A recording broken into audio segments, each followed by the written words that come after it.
are ex-Jehovah's Witnesses more at risk to actually be addicted to certain things like alcohol, drugs, smoking? Because a lot of people are fighting the addiction, and addiction is very serious. It's very serious because it actually rewires your brain to the point where people are trying, they're really trying, they're putting their best effort, and they feel hopeless. They can't change it. And many people paid with the highest price because they were unable to break free from the addiction. Now, are Jehovah's Witnesses addicted more than average person out there?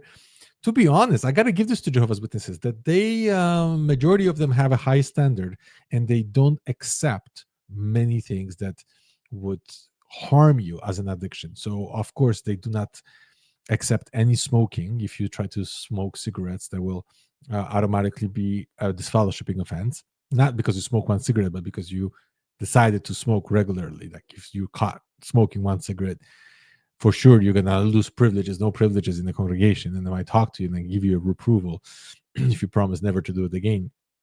But they don't tolerate it. Basically, they don't tolerate smoking.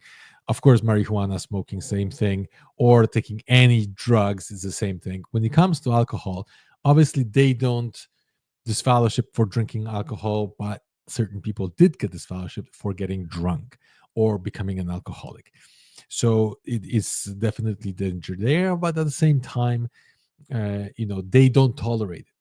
That doesn't mean they help people with their addictions, although they very often say that they do. So there are people who were addicted who really had their life in pieces. And when they met Jehovah's Witnesses, they started studying with them and they cleaned up their life. I know many, myself, where they said they were unable to break free from the addiction for many years. And when they started studying with Jehovah's Witnesses, they were able to do that. And I think every church out there has pretty much the same stories of, oh, I was unable to quit drinking and they became Muslims. Muslims do not tolerate alcohol, or Mormons, and they quit drinking. They never touch alcohol again. So every church has those stories of people who had their life messed up, and because of whatever it is that they changed in order to become more religious, the religion itself helped them to fight the addiction, where even the highest institutions out there were unable to do so. So yes, there are some positives to religions, and of course, if it does help you, if that's the change you want to make, then we have to give the credit when the credit is due. The Jehovah's Witnesses do help. However, that's not their focus. Their focus is not to help you to break addiction. That's more like a side effect to the frame and structure that they actually have. Because when a Jehovah's Witness actually starts struggling with something, becomes an alcoholic, or has potential to be addicted to drugs or pornography or anything, as a matter of fact, they will not help that person recover. They will punish that person because that person brings a bad name to them. So, as a matter of fact, if they find out, oh, this guy's, let's say, watching pornography and is addicted to pornography, they would automatically remove all his privileges. They like, okay, you cannot be a ministerial servant or an elder. You cannot carry microphones. And people don't know why. They won't announce it, which, to be honest, that's not a bad thing. But they see this guy is doing something wrong, right? And he feels bad because not only he is struggling with the addiction, but now he's getting punished. He's getting punished by the people in the congregation, by the elders. And worse yet, let's say this subject of pornography is really tough for him to even admit that he's doing this, but he gathered the strength to admit to some elders that he's struggling with this. Well, the elders, what are they going to do? They're going to pray with him. They're going to tell him to read some Bible and do some studying, and they're going to check on him randomly. Now you can just imagine what that does to this young man, young or old, whoever is addicted. That stress in itself will cause the man to watch pornography. Why? Because every single addiction, without exception, is a path from pain to pleasure. Every single one, without exception. Why? Our brain is addicted to a dopamine. When our brain experiences dopamine in our brain, we feel pleasure. And when we feel pleasure, our brain wires itself to say, I want more of this. If we feel pain, then the brain wires itself to say, I want less of this. I want to avoid pain at all costs, and I want to gain pleasure as much as possible. So every time you experience something that gives you pleasure, you want more of this. And subconscious mind does not know what kind of a long-term effects that will bring. It wants pleasure right now. So if you give you alcohol, alcohol gives you pleasure, it will actually raise the level of dopamine in your brain, and you'll be like, I want more of it. Some people can handle alcohol and drink it once in a while. Some people feel like, oh, in order for me to feel that kind of buzz, that kind of good feeling of dopamine, I need to drink more. And then the next time they feel like they need to drink more. And the next time, in order to get the same level of dopamine, they got to drink more. And before they realize, they are addicted. And the moment they're addicted is the moment they start feeling that they are not well. They're not feeling good without it, that they can't get a good feeling, normal feeling without that substance, whether it's pornography, whether it's drugs, whether it's alcohol, smoking. When they do their addiction, they actually feel normal. It almost brings them down to the baseline or gives them a little high, a moment of pleasure. That's what we're addicted to. We're addicted to pleasure that the addiction gives us. And it could be sugar, it could be your coffee, it could be your cigarette, it could be your social media, it could be gambling, it could be watching porn. Whatever it is, it's always based on, there is a pain in my life, I get triggered, and I want to feel pleasure. The brain remembers, in order to get from pain to pleasure, the quickest way is by boom. And that's your addiction. Now, breaking free from this ain't easy, especially because what happens is when you are a Jehovah's Witness, you're going through a traumatic experience leaving. You're leaving this organization. And for most people, it's traumatic experience. When they feel that trauma, guess what happens? It's painful. When it's painful, they look for pleasure. They look for anything that makes them feel better. And if they can't rely on their friends, if they can't rely on their family, they can't rely on their coworkers, or whatever it is to make them feel at least normal, they might reach out. They might reach out for alcohol, for drugs, for pornography, for gambling, whatever it is that will make them feel better. And especially with all those strict rules among Jehovah's Witnesses, sometimes they feel like teenagers who were raised in a very restrictive family, and all of a sudden they leave home and like, I can do whatever I want. Nobody's going to tell me what to do. I'm free. I love my freedom. And there are consequences of those decisions that you make. But at the same time, it feels good. And nobody's going to tell me what is good or bad, what's moral, what's immoral, what's right, what's wrong. And unfortunately, they rewired their brains. That's right. You will actually rewire your brain to the point where your brain will no longer make any rational decisions. It just wants to feed on your addiction. Watch this video, okay? And this short video, this short animation actually points out how this addiction starts and what it does to a human. There's this guy running. All of a sudden, here is something, caught my interest, but I was able to resist. But I'm curious, very curious. What's going on? It looks funny. Oh, interesting. Let me try it. Nice. I'm getting high. I'm getting happy. The dopamine is going nuts.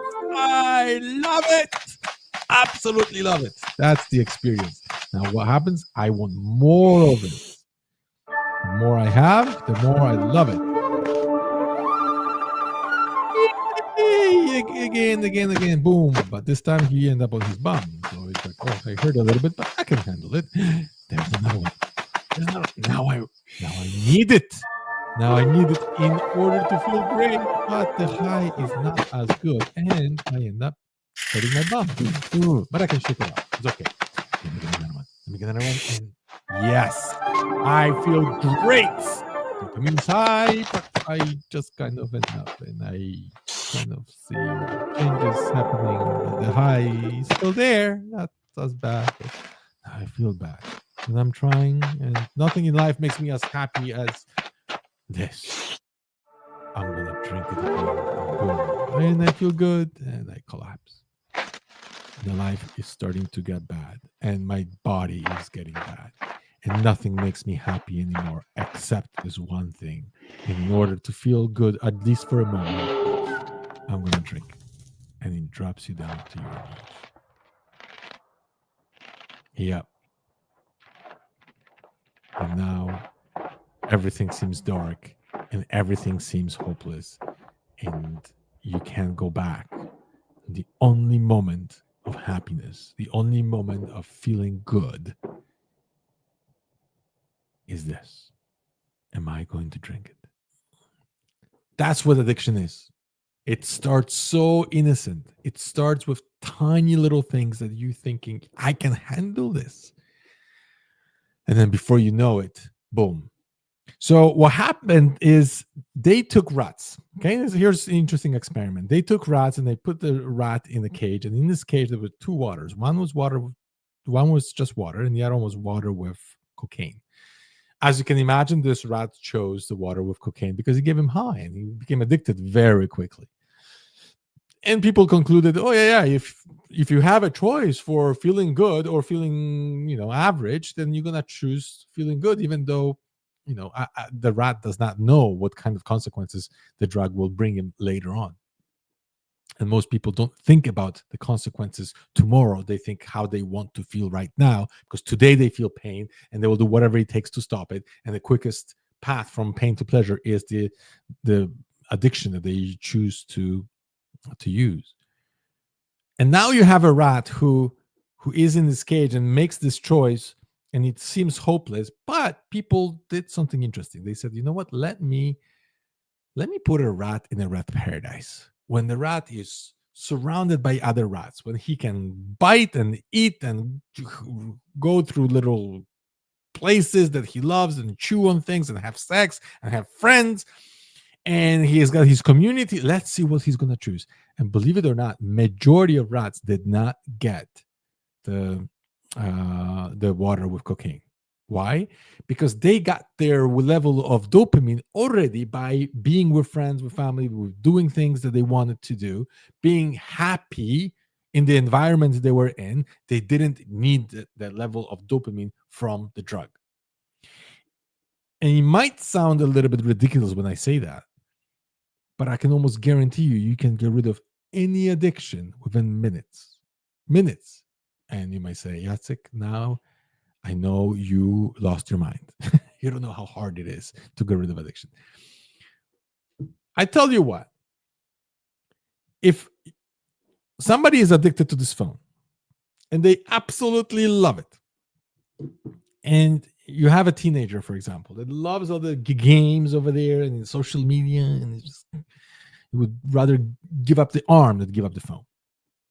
You come up to the teenager and you say, I want you to give up this phone. I want you to give it to me, and I'm going to throw it away. What are they going to say? No, they're going to stab you in the eye. But what if you said, I want you to give me that phone, but I'll give you a better one, an upgraded one, a newer version that has a better camera, better resolution, better games, and whatever it's in it, it's better than the previous one. What is that teenager going to do? He's going to take the old phone and throw it away, give me the new one, because it's an upgrade. And every time we feel like it's an upgrade, it gives us better dosage of dopamine, and we're like, that's what we want. So if you want to get rid of problem with your, let's say, heroin, you give somebody amphetamine, which gives you a higher level of dopamine. And if you tell them, hey, get rid of heroin, I'll give you amphetamine, and they're going to choose that drug and then give up the other one. But the consequences are worse.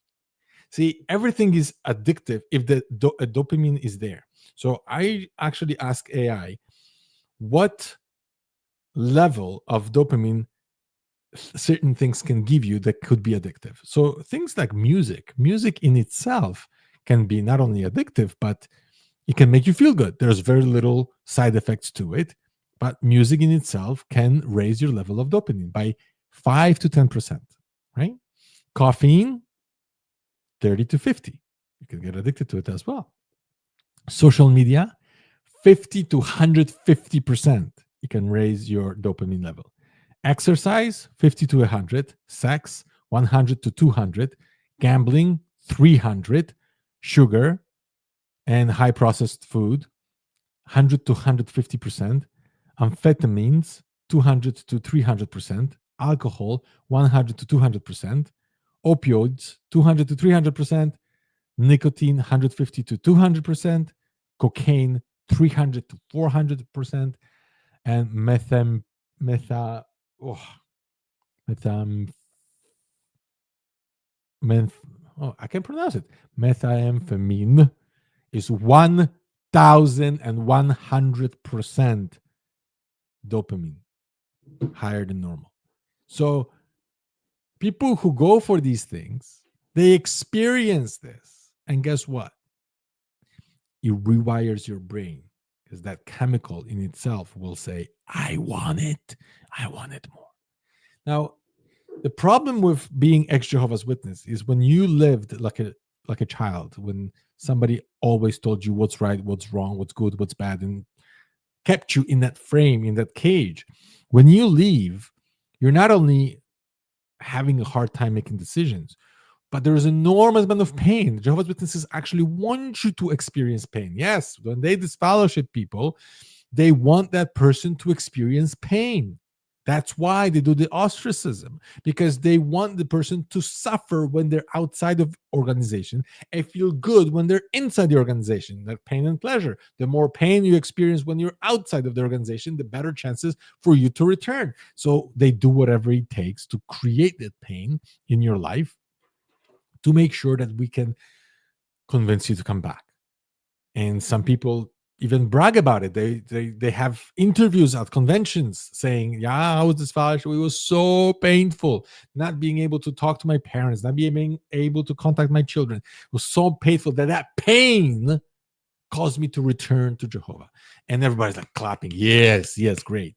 Now, of course, that's a cruel way of doing things, if you ask me. But they strongly believe it, that they're doing the right thing because that helped you to return to Jehovah, and hopefully you will survive the Armageddon and you will be in a beautiful paradise. Are ex Jehovah's Witnesses more prone to this? I think so, because if you're losing all your structure, just like those rats, right? They end up being isolated from everybody else. And the only choice they had is drink water or drink cocaine. They'll go for cocaine. And ex Jehovah's Witnesses who just had a traumatic experience, very often they don't have too many things that make them happy. If they lost, especially, they lost sometimes their spouse, they lost their children, they lost their social network, they lost identity, they lost their hope, they lost their social network. They feel isolated. It's painful. And if they can't find any level of normalcy outside of the organization, they might be prone towards going for alcohol, drugs, smoking, porn, gambling, whatever is that gives them that little high, that little moment of pleasure, so they can feel somehow normal. And breaking free from that is not easy. It's so difficult, as a matter of fact, that I've seen people who they went to a doctor told them one more shot of alcohol and you might die. Like your body's a wreck.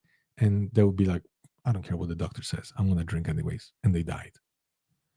So it's extremely difficult to break free. Alcohol, they say that actual alcohol is, as a matter of fact, one of the hardest addictions to break free from, to the point where people know what kind of a harm it causes and they can't help it. It's just there. And they have a choice between taking the first shot or first bottle or glass. But after that, just the brain takes over. It says, I want more, and I don't care what it takes. I'm getting it. And I've seen people who, it was shocking to what extent they would go and push themselves in order to get that one drink. no matter what the consequences would be.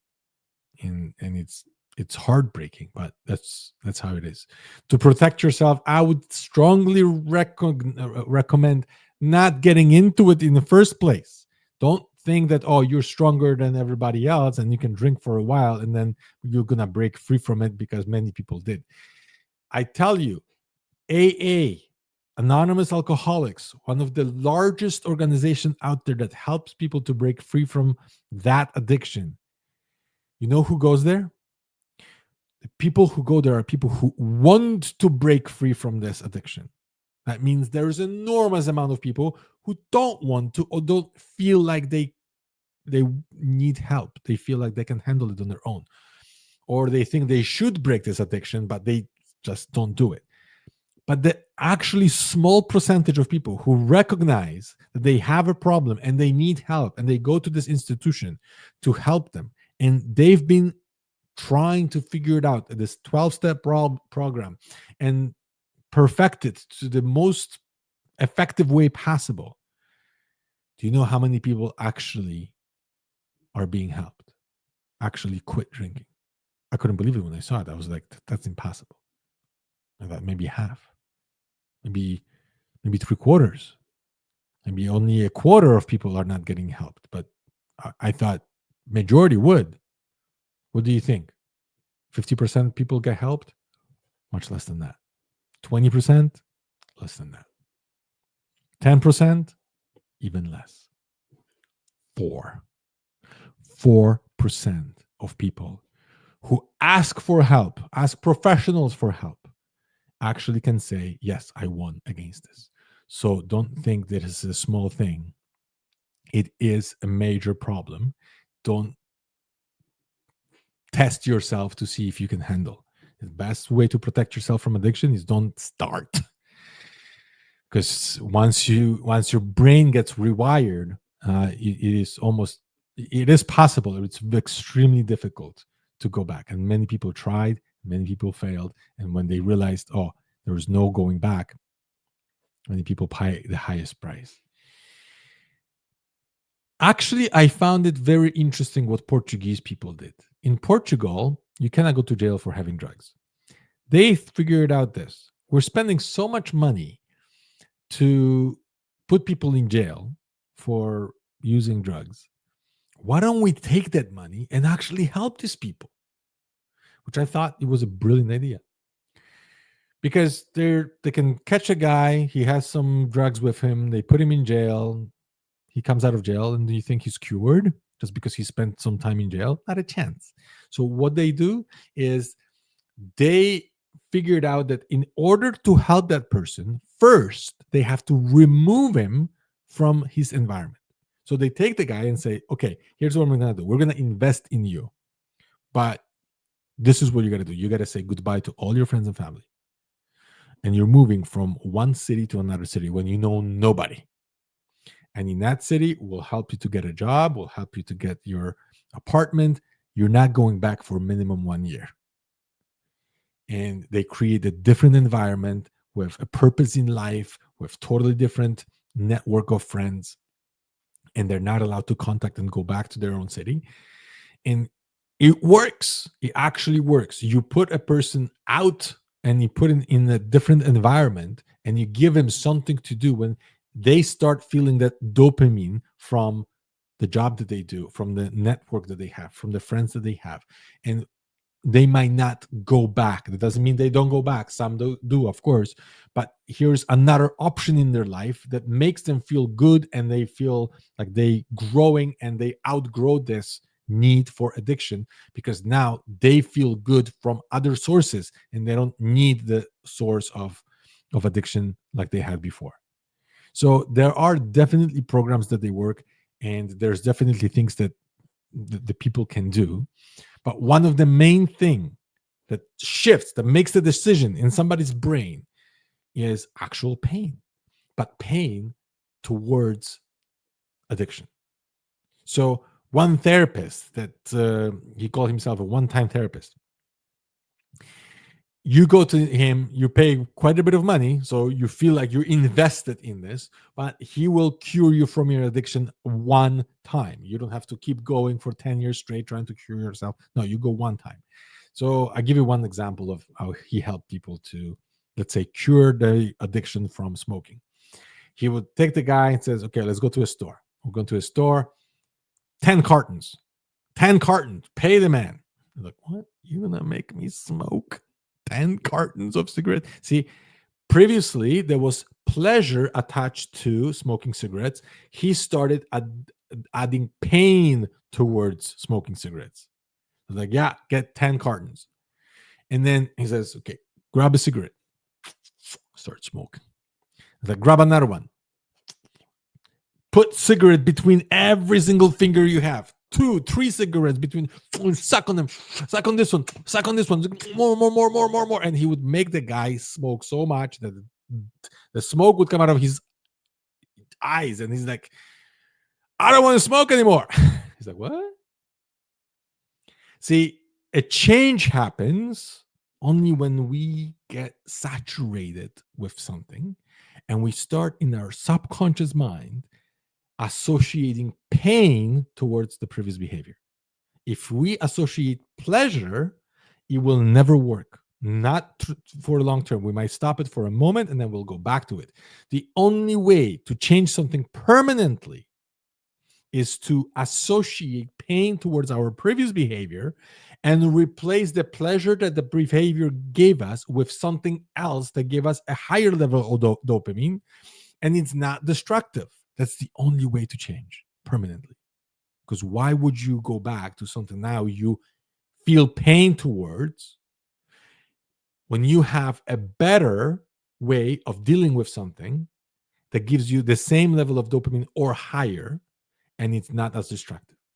So some people say, you know what? I don't care about any of those crazy techniques. I will never quit smoking. I heard about a guy who was like, no, I'm just gonna smoke all my life. I don't care what anybody says. I don't care how many people get cancer. I've heard about this guy who was 98 years old and he was still smoking till the last day. Doesn't matter how many people die. That one guy made it. I'm gonna be the same, or live even longer. It's all part of propaganda. So he smokes. And then one day, his daughter walks in and says, Daddy, I want you to be there for me when I get married. Honey, you're 6 years old. Of course I'm going to be there. What are you talking about? No, you won't, Daddy, because of this. And she points out to the cigarette. And he's like, well, it's not a big deal. No, Daddy, you're going to die. And I want you to be there. And when he saw her face and her tears, all of a sudden, inside his brain, that pain towards the previous habit that he had, addiction, changed from pleasure to pain. And he never touched a cigarette again. See, I think every single PMO associates more pain towards leaving the organization and less pain to staying. I know it's both painful, but the only time when we actually make a decision and shift is when we associate more pain towards staying in the congregation and less pain with leaving. That's the moment the scale tips over and he says, you know what? I know it's painful, but it's worth it. It's worth it because once I leave, I can live a life on my terms. As long as I'm inside, I live somebody else's expectations. And when that shifts, it's the moment we make a decision. We all did. So in order to have life on your terms, when you're not negotiated with your brain all the time and you're not trying to persuade yourself, is to take the control over your dopamine level. And you could be addicted to sugar. You could be addicted to the phone. You know what they did? In order to create the social media, they actually studied people who were addicted to gambling. That's right. They studied people who were addicted to gambling and tried to figure it out why they're addicted. And they created the same environment here. That scrolling, and random reward is like, I found something interesting, spike of a dopamine, and then, oh, I got so many likes, boom, spike of the dopamine, and they created algorithms that actually make us addicted to this. Social media is very, very addictive. And we think, oh yeah, I can control it. It's fine. Leave your phone at home and go for a 2 hour walk. Are you feeling normal? I know I'm not. Within half an hour, I start feeling, my mind starts wondering what's going on. It's unfortunate. People are also addicted to problems. That's another problem for ex-Jehovah's Witnesses. That trauma bonding. Sometimes we just talk so much about problems and what the problem is with this Jehovah's Witness in broadcasting or watchtower or in scripture that they say or whatever it is. We just find so many problems there that we love sharing it, and then the moment we share it with another ex-Jehovah's Witness, they're like, oh yeah, I know. And then there's this spike of dopamine. It's like, he understands me, he knows what I'm going through, I found a friend. And the more problems I find, the more people like me, the more I talk about problems, the more they feel empathetic towards me, they feel even love because of my problems. And they're addicted to problems because problems give them connection, and they crave connection, and they use problems to get there. You getting it? It's because of the spike of dopamine. What the problem in itself might be painful, but what the problem gives you can lead you towards a path that might be very difficult to break.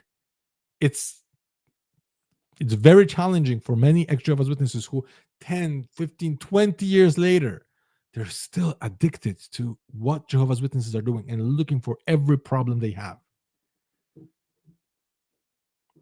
Free yourself from it to the point where you decide what's good for your life.